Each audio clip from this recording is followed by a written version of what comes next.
interesting post on Facebook today, and I didn't speak with her. I was like, what are we going to talk about tonight? Because the last session was on the YouTube channel, but it got deleted.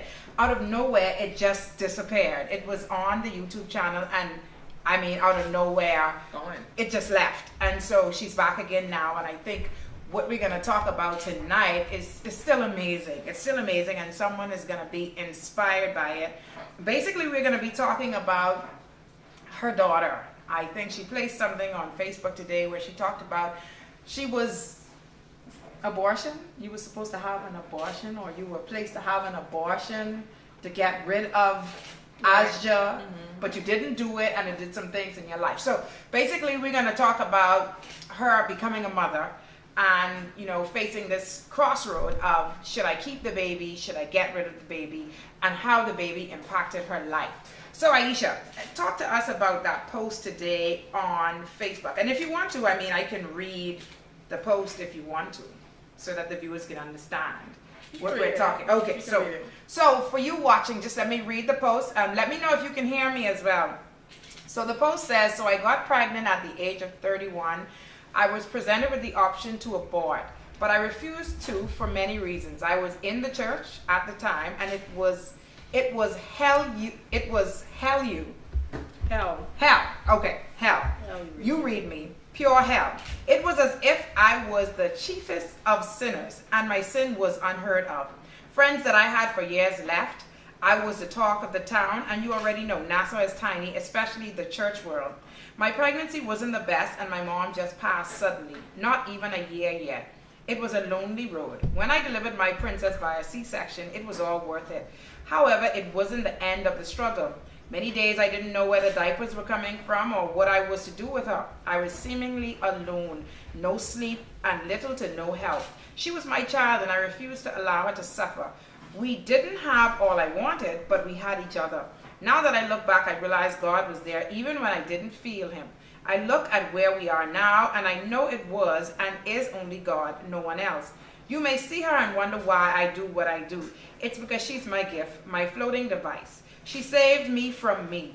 You may be in a terrible place right now, but hear me today. Don't you dare give up. You have nothing to prove to people, nothing. When God does something, he does it well. Waiting is rough, but I promise you it's worth it. So, Ayesha, talk to us about this beautiful post today of baby Ayesha and where you were. Hi, everybody. It's good to be back with Kiki. Yes. And today, it was just pressing on me from this morning to write this post. I rarely write stuff about my pregnancy because a lot of that stuff I want to keep private and I want to keep under wraps for various reasons.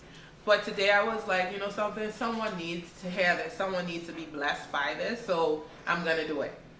And I got busy, and it was like, I'm supposed to do this thing. I'm still going to do it. I'm going to do it. And then I just sat down and I was like, let me just do this. And I typed it out. And I remember Clara's day when I got pregnant. I was like freaking myself out because my mom had just passed. It was not even a year, like I said in the post. It was not even a year yet. And I feel that I went crazy, right? I did things that I've never done. I went places that I never went. And it was like, you're just trying to catch on to what has happened, but it's the reality is not there. And so I got pregnant, and it wasn't planned, it wasn't planned. And I didn't even realize I was pregnant, as a matter of fact, because I was never pregnant before. So what's going on? I'm just waiting on this period, like, come girl, come. And Spirit's like, no girl, no. And I'm like, okay, all right, well, maybe it's late. Right. It happens, it's late or whatever. And not even the next month, after my first miss, it was a couple of days later, and I talked to my sister, and I was like, girl, I missed my period. And she was like, well, did you take a pregnancy test? And I'm like, could you take it already? Like, it's so early. Like, could you take it? And she's like, yes, you can. So I went and I took one of those little, it wasn't even an expensive one, like a little cheap pregnancy test. And I went and I took it. And I came out of the bathroom, and I was like, girl, I don't know. I don't know, it's this little faint thing going on. It's like a faint line. What do you think that is? She said, what you think that is, girl? You pregnant? And I'm like, me? No, never. Because it wasn't that I was some virgin or something, because we already talked about that the last session. Right. Like, I was doing stuff, but I just never got caught. You know those people who never get catch? I was one of those. And so I never got caught. And this time, I got caught. And so I was in the church, you know. I wasn't really active because I was still trying to figure out everything after my mother passed. So I was in the church, and you find out you're pregnant, and you're kind of popular in the church world because, you know, you do a whole lot of stuff. And so I'm like, how am I going to do this? You know, like, fear grips you because you are concerned about what people are going to say. How are they going to take this? Like, I didn't have a mother there, and I'm like 31. And I'm like 31. And you scared.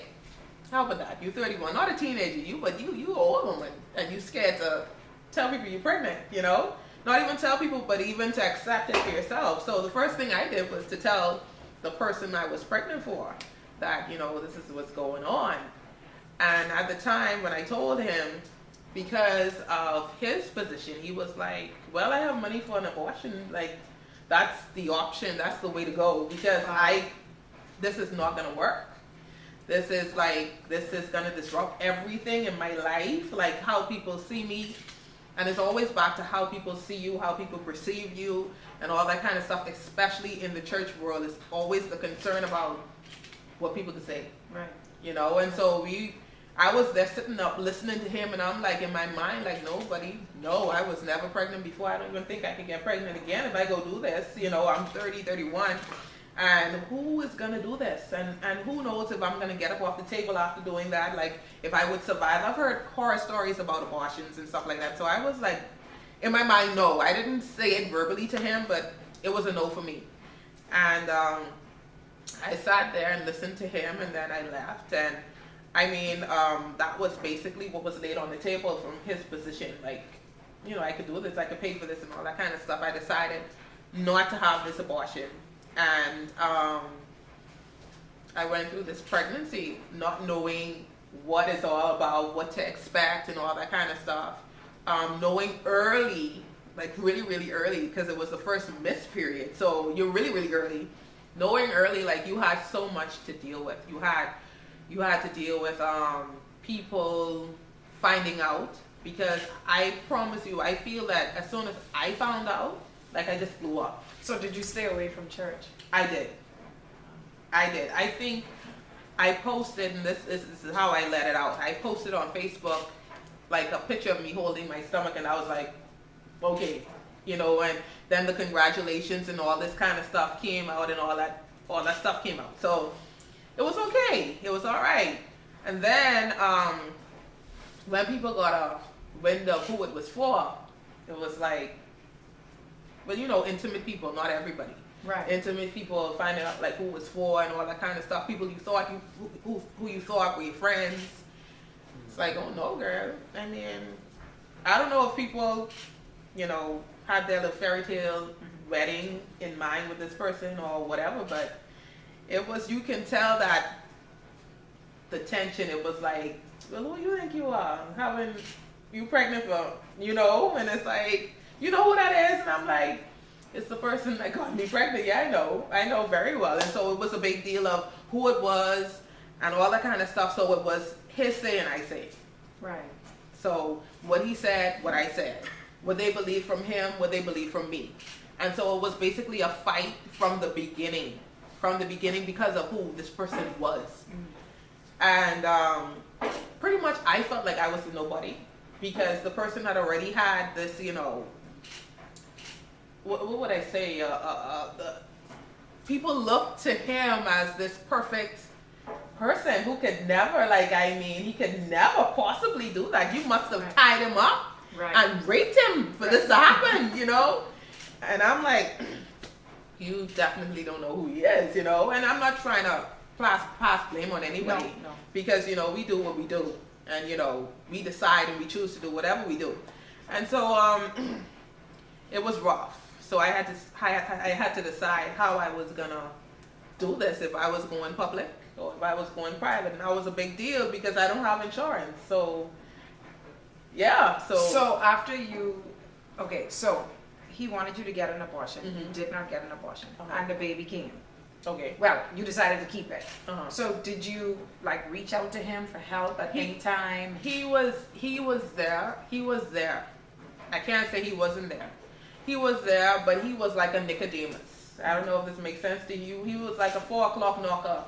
Hey, you still up kind of thing? And you like, boo, I'm pregnant and tired. No, you know what I mean? It wasn't like you coming around in the day where people could see you coming to the house, or no, it was like night knockers, or 1 o'clock, 2 o'clock, 3 o'clock, 4 o'clock kind of thing. Mm-hmm. And so his relationship and mine seemed non-existent. So just let me cut for a moment. Just for you who are just joining in, we're basically talking about, you know, Ayesha's pregnancy and being in a world alone, you know. And I think a lot of times, you know, when she posted it today, a lot of people replied that that was something that they needed to hear. A lot of times we as women, we don't talk about the journey of pregnancy. Sometimes it could be really, really lonely, especially when, you know, if the man gives you this option, he's like, okay, I need you to have an abortion, and you don't do it, and then you end up in this place where you're by yourself and you have to be the mother and the father to this child, and you know, it puts you in a tough spot, because at the end of the day, I was talking to Ayesha today about it, it's like 1 day out of 10, the child, and it's a girl, Mm-hmm. is going to want to know, who is my father? Mm-hmm. But we're going to get there in a minute, but I just wanted to bring them up to speed as to, you know, what we're talking about tonight on the session. So carry on. So he was like a Nicodemus. He would only come around, but did he help with the doctor visits? Did he come to any of the doctor visits? Your health, I mean, the pregnancy was rough. You talked about the pregnancy being rough. He came to one doctor visit, and that was, I think, the 8th month. The 8th month, or like 8.5, you know, right there. But I did basically every visit alone. Like, I may have had like 1 or 2 people with me at one time or another, but not a consistent, you know, support system, whereas, you know, I'm going with this person or this person is consistent. No, I didn't have that. So I decided to go private, and he assisted as much as he could. Of course, he didn't have a problem with what I was doing, mm-hmm. but he basically was a standoff kind of thing. Like, you do that, and I do this.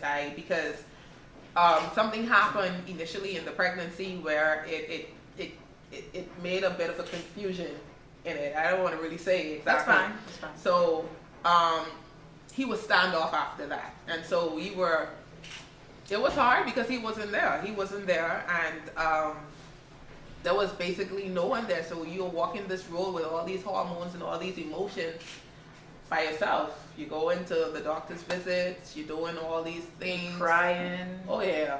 You're hungry, you want this, you want that, you're craving this, you're craving that. You want your woman, those cravings full. So like it was rough, you know, and finally, like, we were ready to, like, get to the week of delivery, you know, and the doctor told me, this is actually the day before, and the doctor is like, I go in, because, you know, it's like weekly after that, like, yes. After you get a certain point, it's weekly, and he's like, do you have your bag in the car? And I'm like, what are you talking about? And he's like, do you have your bag in the car? And I'm like, what bag? No. So he's like, well, I give you until tomorrow because you have to have a C-section. So I'm like thinking I'm going to have the regular, you know, like push this baby out. Mm-hmm. And he's like, no, you're going to have a C-section. So picture this. I've been fighting to pay this doctor, fighting to go on the private ward to one of our hospitals. And then you tell me I have to have a C-section, which means that the price is doubled. Wow. Where am I going to get this money from? Where? Like, okay, where am I going to get in a day? Where am I going to find a few $1,000s? From the daddy? Well, no. Wow. Yeah, so I told him, I called him, and I was like, you know, something, this is what's going on, this is what's happening, and blah, blah, blah. I didn't see him that day. And I was just frantic. I called a friend, and she was like, I don't know why you have to go on the private ward anyway. You should go on the public ward. I had all my children on the public ward. So, you know, it's like, what makes you so different? You could go on the public ward, you can live. And I'm like, it's my decision. Like, I decided, I opted to do it like this, so I wanted to push this through. And so I'm calling everybody. And then the last call was made to my uncle. And I'm like, this is the last. It's like no one else to call.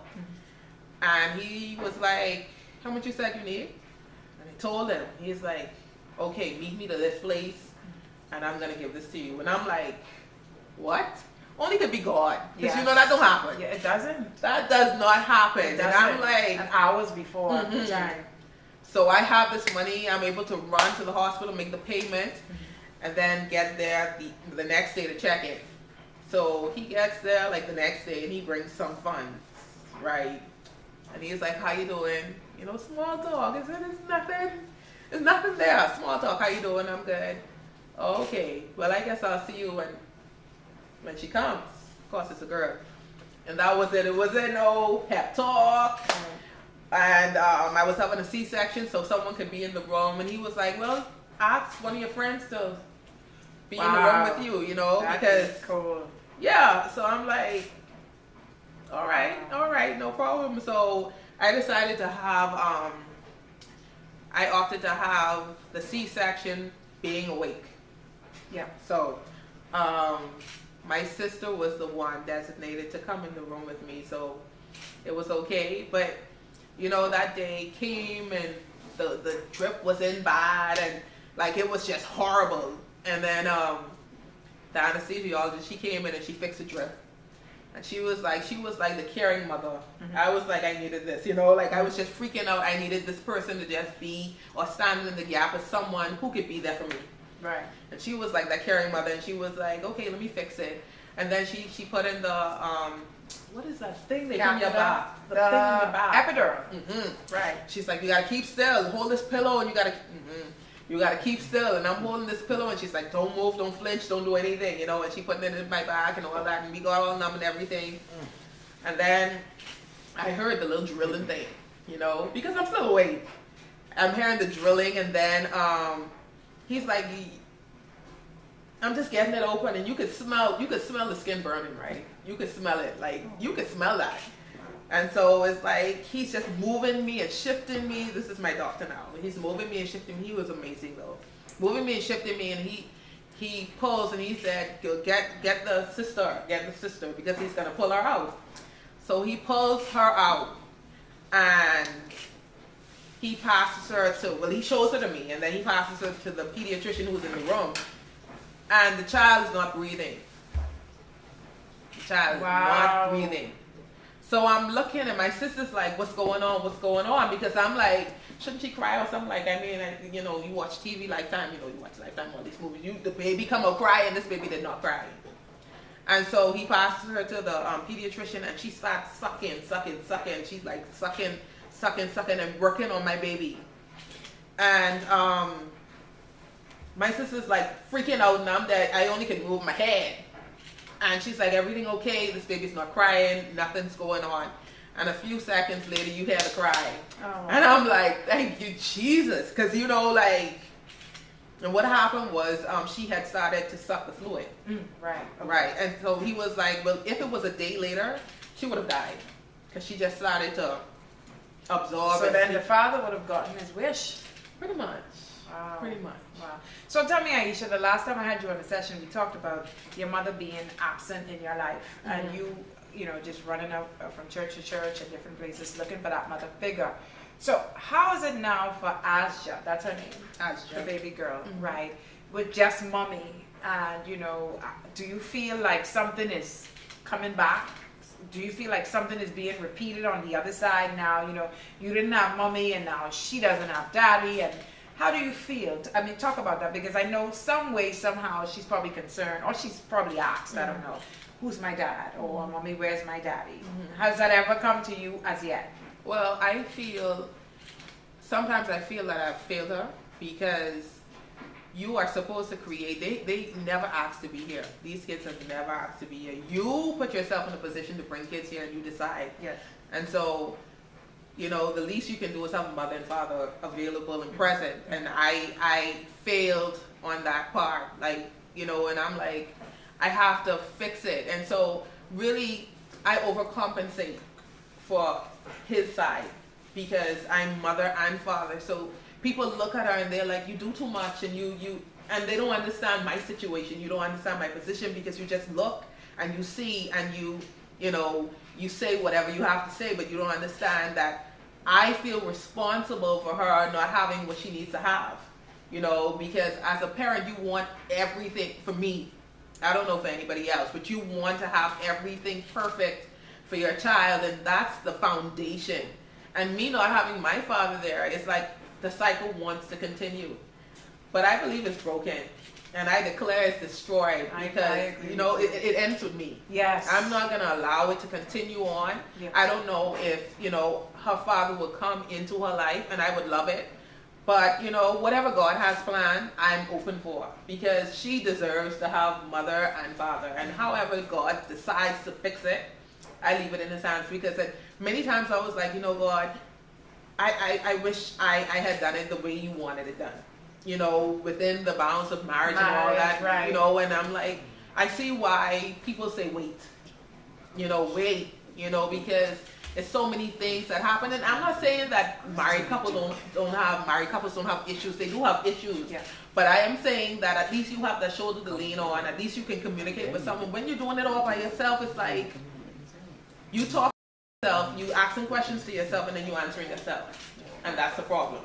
You know what I mean? And she is an awesome child. We had situations. She has had medical situations where she had 2 seizures. She had one at 1, and she had one at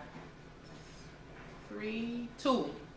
One at 1 and one at 2, right before her 3rd birthday. And I thought I was Kiki. I thought I was gonna lose my mind, because the first one, when she was 1, she had a fever, and I took her to the doctor, the pediatrician, that morning. And he gave Calpol, and she's 1, so you give Calpol, and you try to get the fever down. They got the fever down. They gave us medication.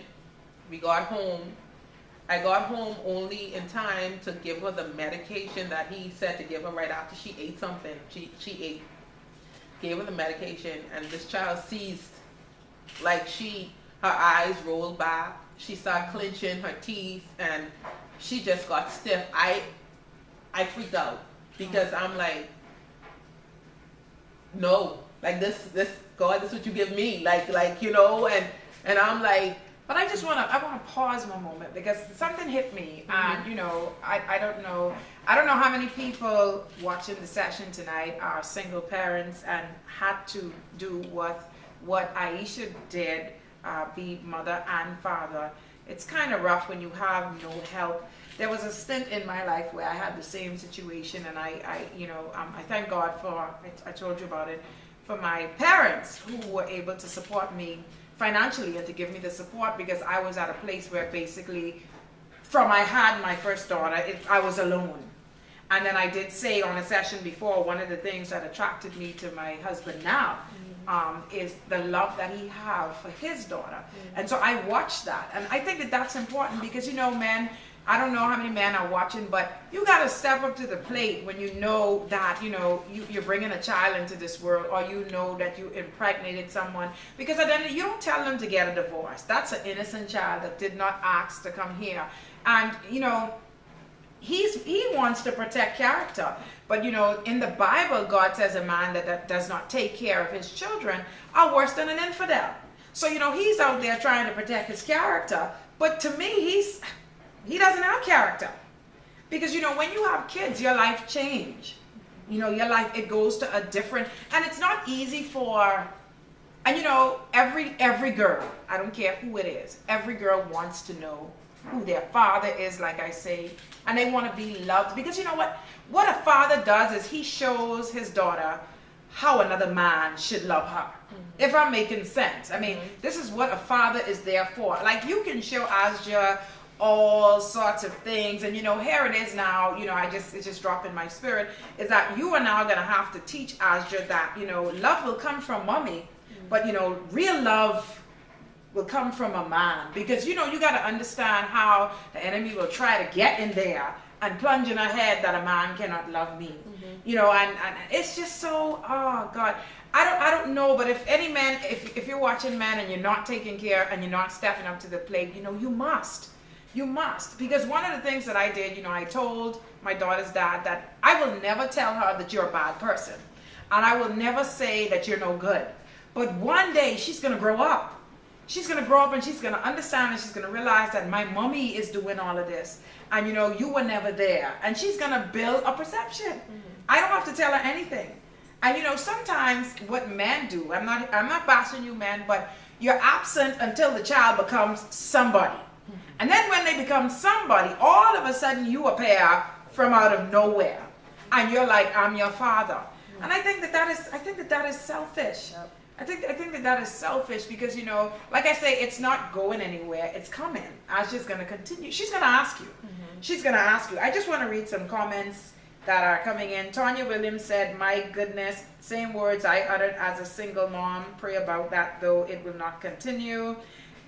MD, that girl, I think, says, what a story. Tanya says, it's rough. Juju says, amen, I'm here listening intently. Christabel says, wow. Everyone's saying, wow. Sugar Hugs says, coward of a man. Lady Amenis, powerful woman. Okay, so people are having kids now. They always know. Yes, kids, they know. Mm-hmm. Kids, they know. And they silently, I mean, they don't.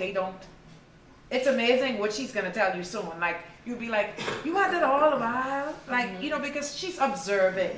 She's watching. And then I heard you said, you overcompensate, Ayesha. Mm-hmm. And people, I watch it. I see you do it. Mm-hmm. And, you know, before now, I was like, okay, you give Ayesha all of this. But, you know, you don't know because you don't know the story. Mm-hmm. And now hearing the story that she's not having a father and just having you just want to make sure that she's not in a needy position. Right. Wow. Continue to talk to us. This is continue to talk to us. Yeah, so she had the seizure and we had to take her to the hospital, and they got it together. They stabilized her and everything, but that moment, you know, well, I had my sister with me, thank God, and she worked at the hospital. She was able to call ahead and be like, you know, we're coming now and all that kind of stuff. So we were good.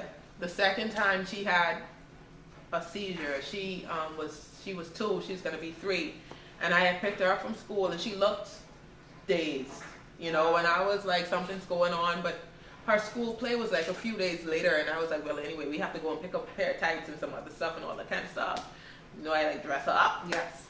So anyway, we got to the place, and she wants me to lift her up, and she's not usually a child that wants to be like in your at 2. You know, she's good. She is able to walk around and whatever. She usually tear up your store, and so she wanted me to pick her up and all that kind of stuff. So I'm like, anyway, let me hurry get her home. Right. So I get her home, and at this time we have insurance. But I did not have the copay for the hospital. Mm-hmm. Right, because, you know, the copay is like, I can't even remember how much the copay for the hospital was, because all the clinics, the pediatrician, all those were closed at this time. So I knew I would have to take it to the emergency room. So I'm calling around trying to, honestly, these are the moments when you need somebody. I'm calling around trying to find this copay, and I think it was $200. I think it was. And this is for the seizure now. She didn't have it yet, but I knew she was sick. You could see it in their eyes when something's going on. And Once again, where is Daddy? Not there. So I'm calling, trying to find this $200, just $200. And you did not call him? No. For me to take my child to the emergency room. And so some people would say, well, why didn't you take her to public? Well, she probably would have died if I took her to the public. So I'm calling. So no one has this $200, you know. And so I'm like, boy, what am I going to do? So she was in the kitchen with me. She asked me for a piece of ice. I gave her the ice, and I was walking in the room. And I turned around and I realized she was not behind me. I went back to look for her. She was standing in the same spot where I gave her the ice. And so I pulled her and I said, Ayesha, come. And she fell in my hand. She fell in my hand and realized she was not breathing. Her lips were purple. So my brother's next door. He's a nurse. I run out of the house screaming with this child in my hand with purple lips. This girl is not breathing.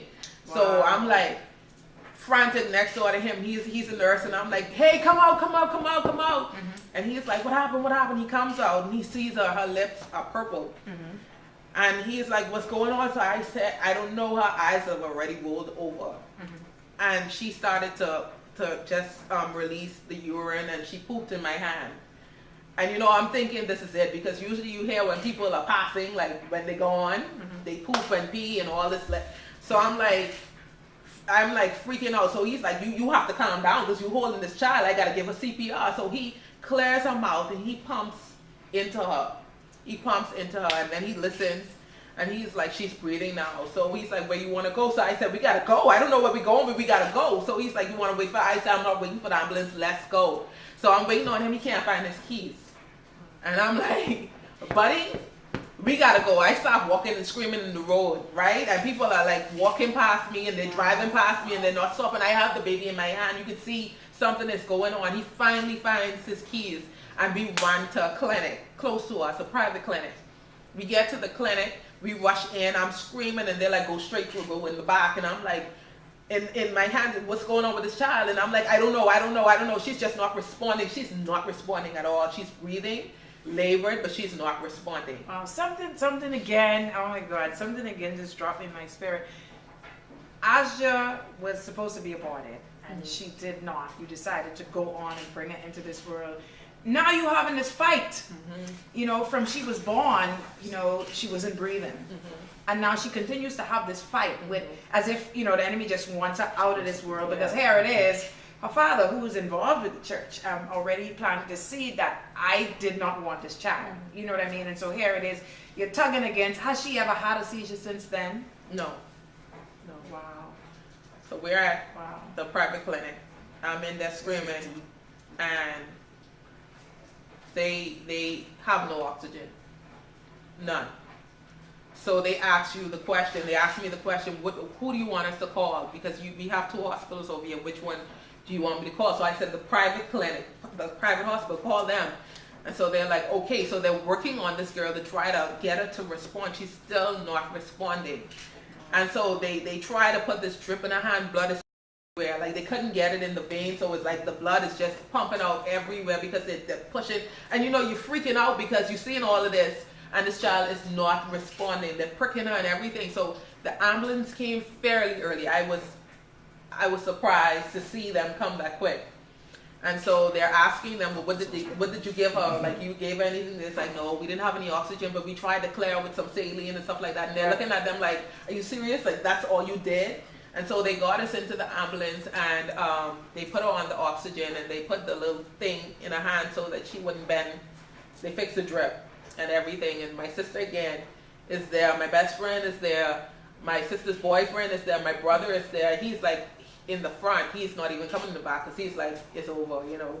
And we're in the ambulance, and they're trying to get us to the hospital as quick as they can, you know. What is going on in your head right now? I'm like lost for words because it's like a numb feeling. It's like you just lose every emotion, you lose every feeling in your body, and you watch this is a baby, you know, a 2-year-old. This is a baby, you know, and I'm like, let's just get to the hospital, let's just see, you know, what's going on. My sister again calls ahead, and they're prepared for her. When we get there, like, they just take out my hand and they start working on her, you know, and they have a hookup to everything because they're trying to figure out what is kicking the seizure, why is she having the seizure. And so when I heard her cry, that was good for me, you know, because she was responding to whatever they were doing, right, and all that kind of stuff. So that was good for me. Versus not responding at all. I have a question for you from Christabel. She said, how did you deal with the judgment from the church folks? How did you cope? I pulled away completely. Like, I was not pregnant in church. They didn't see me in church during my pregnancy at all, like, at all, pretty much. But, you know, Facebook and other social media places have made the world so small. So you can say whatever you want to say, and I can see it. So you basically were still in the church? Pretty much, right. You know. Right. So, you know, you just had to, well, I answered people back, to be honest. And it wasn't the Christian way, I ain't gonna lie. You know, I know your mouth. Yeah, my mouth is my fault. Pray for me, on. But I answered a lot of people back, a lot of folks back, and because it was like you're being attacked, and no one is coming to help you, but they all have something to say about what's going on, and you're the wrong person, and you should do this and you should do that, but no one is actually there. And who is there? You're questioning their position because you wonder if they're there to take information back to, this person. Because the church world is so tightly knitted. You don't understand. It's almost like, I don't want to call it a cult, but it's almost like how some people behave in church, But yeah, it's so closely knitted that things happen and they come right back to you. You say something, they come right back to you. Because people aren't loyal. And it's not just in the world. You have people are people, wherever they are. So now that people are people, I'm sure that more people knows who her father is. Of course, you have many people who know who her father is, and I'm not talking about the intimate people anymore. No. I think and God has a funny way of doing things. If you look at my child, you can put them together face to face. Well, I looked at her and I said that she does not look like you. I mean, you can see that she is your child, but I realized that I was like, this child has to look like her father, and so wow. Yeah, so. You only. And that has not done anything to him. Seeing her, has he ever been in her space?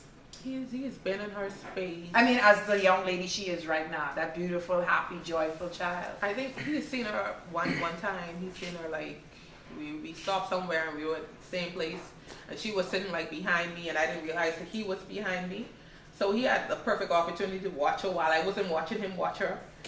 And so he taps me on my shoulder, and I'm like, oh, hey, because I'm not even like trying to bend conversation. I'm not trying to act like you exist, really, because I'm not going to act like I'm needy. Right. We did this together, and if you don't want to, do your part, I'm going to do it because she's not going to lack anything. Someone says he can't sleep well at night. How do you feel about that? Several people have said that. Yeah. Like, they don't know how he sleeps. They don't know how he deals with himself when he gets in that quiet place. But I don't know. But if you look at Ayesha, and if you follow, I don't know if you all have decided to follow Ayesha, about the boss, but on Facebook, and she doesn't do much Instagram, but on Facebook, the young lady is so, you gotta love her. I've never met her, and I have a love for her, because she has a personality out of this world. She does. I mean, and how could you not want to say, I am your father? Like, wow. If there's any more, is she his only child? Sugar Hugs is asking, is she the only child? She is. She's the only one. She is the only child. How old is she now? 4. She's 4. She's 4 years old, and she is his only child. But he doesn't want that. No. He wants to protect his character, because let's take it back again. He's in the church, and he's big in the church. And of course, his character and integrity is a lot to him, because he should not be hanky-pankying on the side. And I was hanky-pankying on the side. And, of course, he should be married. And so here it is. It would bring shame.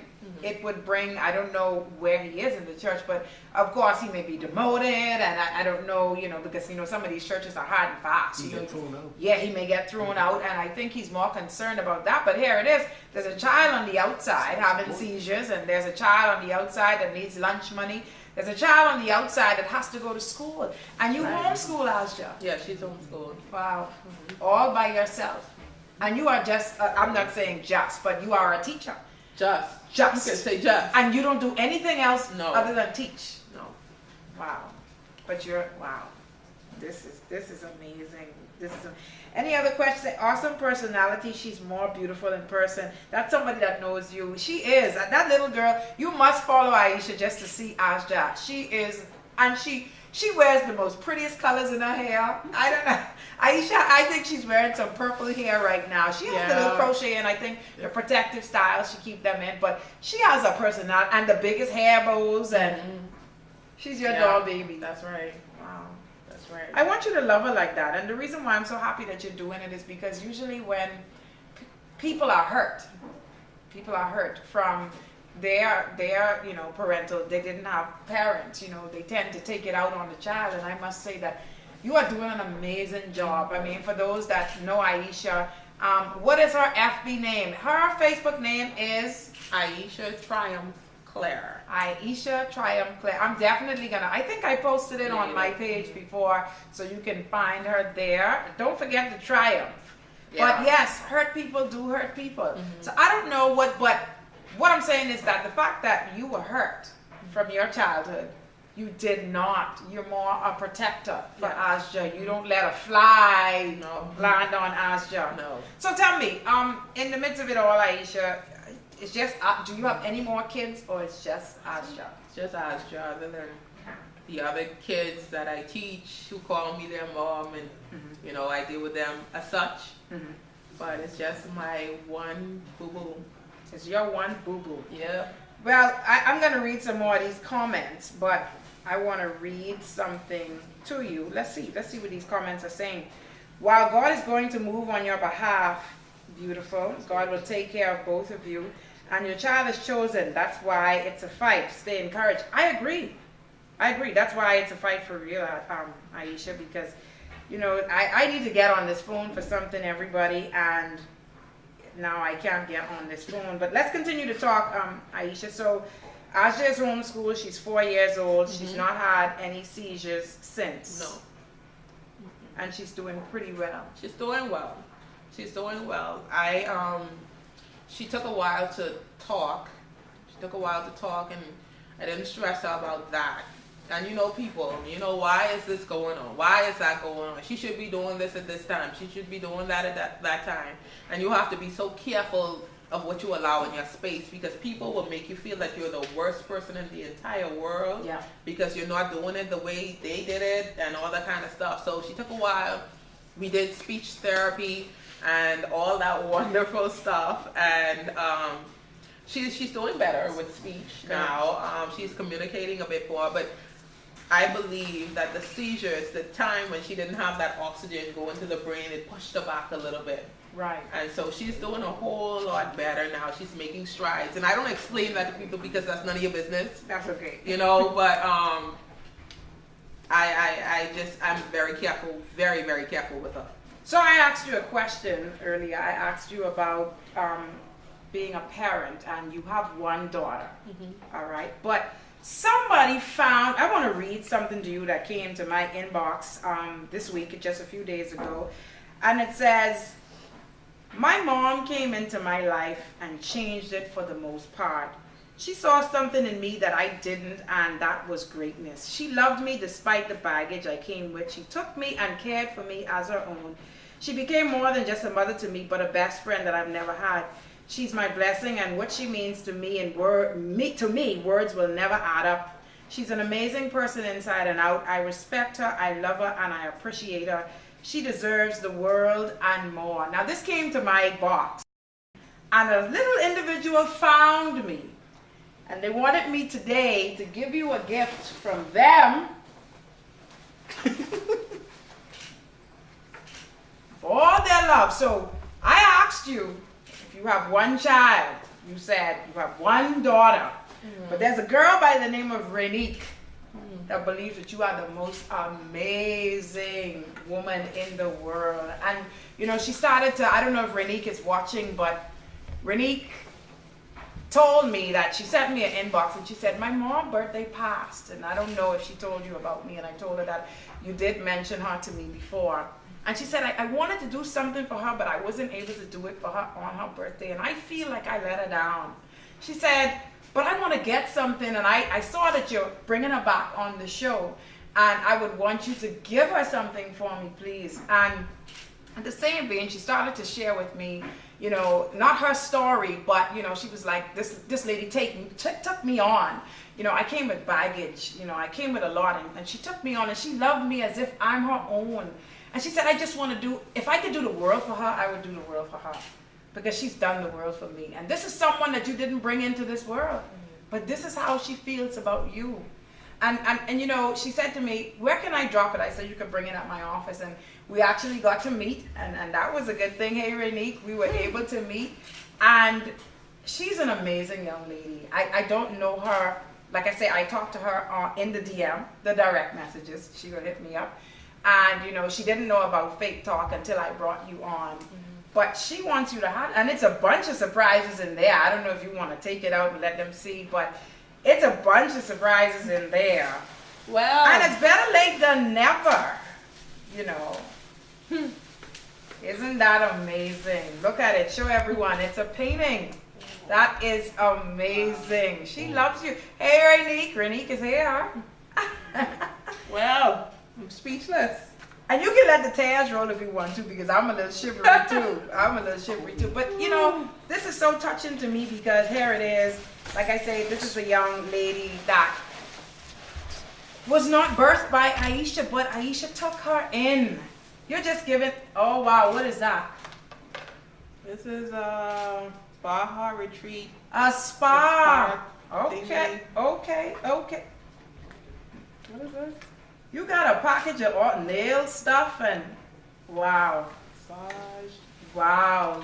Wow, thank you. I don't even know what to How do say. you feel? I don't know. How do you feel? I don't know. I have poured into so many people's kids. I have done it constantly, and this is one of the many. This is one of them who has not left. One of them who I was pushing, like, get out, go. Yeah. Go. And she still comes back and it's like, girl, you understand? Go, time to go, you know? Right.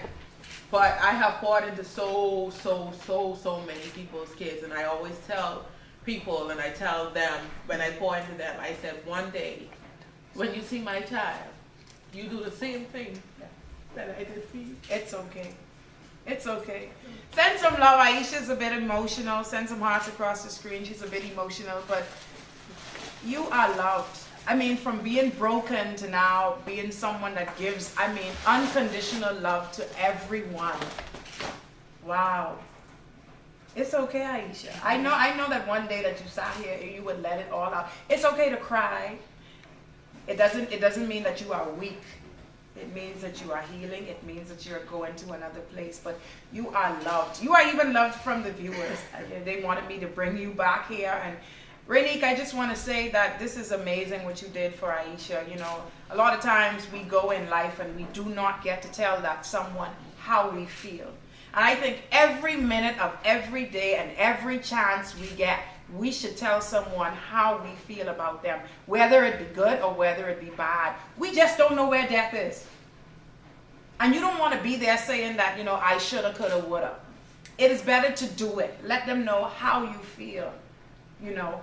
But, you know, this session is short tonight because basically we're winding up and time is going to shut down on me here. But if anyone wants to say anything else, Ayesha, I could guarantee you the viewers are probably teary-eyed as well, because it's an emotional feel. And, you know, you are amazing though, Ayesha. I mean, I never knew why God would have had me to bring you on Faith Talk, but as I go deeper and deeper and deeper into your story, and I realize that your story almost never ends. Because even now there are still things, but we'll have to talk about that at a later date. I just wanted today to be all about Ayesha and all about you being a single mother. And to all of you single mothers that are watching me, you know, kudos to you, especially if you've brought up this child and they're doing exceptionally well in the absence of having the father. But I think somewhere down the line, I hope that God would break that chain and that cycle and allow men to come forth to their children, not just to give them money. You know, my husband always says to me, it's easy to fool kids. You know, he said that you can take them for some ice cream. You could just give them a phone call, and that means more than anything in the world. You could show up to a dance recital, and once they see you, even if you don't stay, and they see that you're there, they're like, my dad is here. And, you know, one thing for me is, you know, I got that growing up. My father was the everything that happened for me.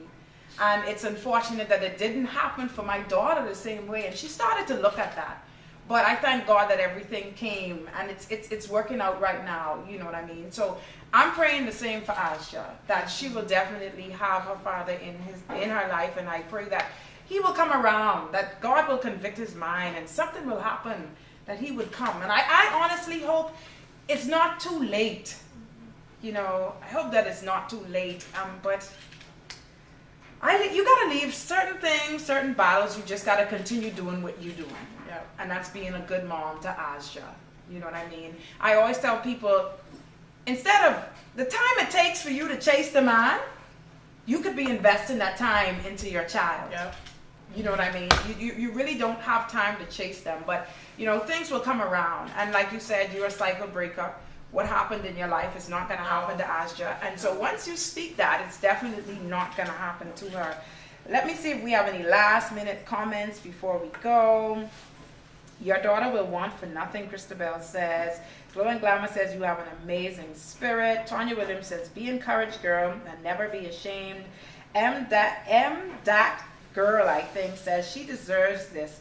What a selfless giving person. Pineapple_Scorpio says, I love you, Miss Claire. Inspirational speaker, life changer. Aww, this is so good. Tanya says the battle is not yours. Lady Cop Carey says, be the best mom. And Lady A Minute says, truth be told, no chasing. Indeed. Pineapple Scorpio says, let not your heart be troubled. You know, and this is a moment now where, Ayesha, you are beautiful, from Juju Locks. This is a moment where, you know, I just want to say this, that, you know, prayer has no distance. And when you hear stories like this, you just don't leave it. I believe that as sisters, we as women should be sisters. And when you see another one hurting, you know, you hurt. And right now, you know, basically, I just want everyone to continue to keep Ayesha in prayer. If you would have been on the first session with me with Ayesha, you would have seen that her childhood was not the happiest. You know, molested at 7, raped at 14, you know, just running from, you know, dealing with lesbianism. I mean, you talk about it, you name it, going off to university, didn't graduate from school, dropped out, but then God favored her with no BGCSEs, no SATs, and she ended up in a university. She graduated. You know, she came just before she graduated. 2 months before that, her mother passed away. Just when she got what she wanted, she brought a child into this world now that doesn't have her father with her, and it's just her being a single mom. And so this is a place where you would want to keep Ayesha in prayer, because like she says, she wants, I see you, baby, she wants her father, the daughter's dad, in her life. Mm-hmm. And so we're going to wish you all the best. Any final thing you want to say to anyone before we close off? Well, I say don't give up. Don't give up, because, you know, these kids, your children, they're depending on you, and they deserve everything you can give and more. And if you're in a position where, you know, you're trying to figure out where this is coming from, where that is coming from, you know, you have no idea, just stand still and see, because God, He's gonna come through. I'm telling you, I know what it is to have no Pampers, and like, Jesus, if she pee again, that's it. And you know, God comes through in that moment. So don't give up. If there is anything that you would see me teary-eyed about, it'll be me talking about my child. No. Because she is just everything. She saved me from me going out there and doing the stupidest things, from me going out there and just wrecking my life, being a wreck to myself. She saved me from all of that, and she was there, and she didn't even know. She didn't even know, just her presence, you know. So don't give up. I'm telling you, don't give up.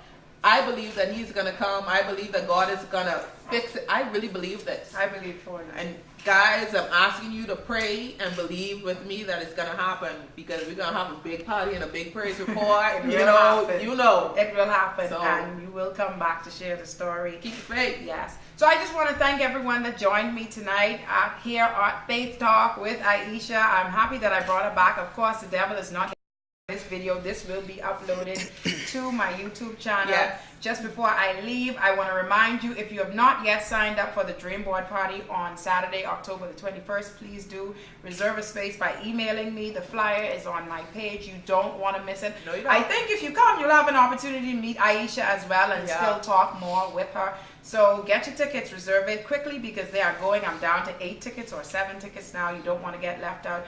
Before I go, I just want to thank everyone that assisted and sewed into this ministry to make this all possible for me, looking real glammed out today. I want to thank Cody, my makeup artist. She did the makeup at Glow and Glamour for myself. She's amazing. Ayesha. She is amazing. She will give you the glow. I want to thank my photographer, my son, Ryan G Photography. Make sure to check his images out on Facebook and on Instagram. And videographer Christoph, Church Boy Photography, doing an amazing job in the background. All of the work that you're seeing, I can't do it without this team, and I just bless God for each of them that have decided to sow into this ministry to make it all possible. And to you, Instagram, for being an amazing place for me to have this forum. And so God bless you all, and next week here on Faith Talk, I will definitely be posting on Sunday who will appear on my show. It's going to be another inspiring, impacting. Be there. We're going to be talking about overcoming your fear next week on Faith Talk. So be there at 8 p.m. So good night and be blessed, everyone.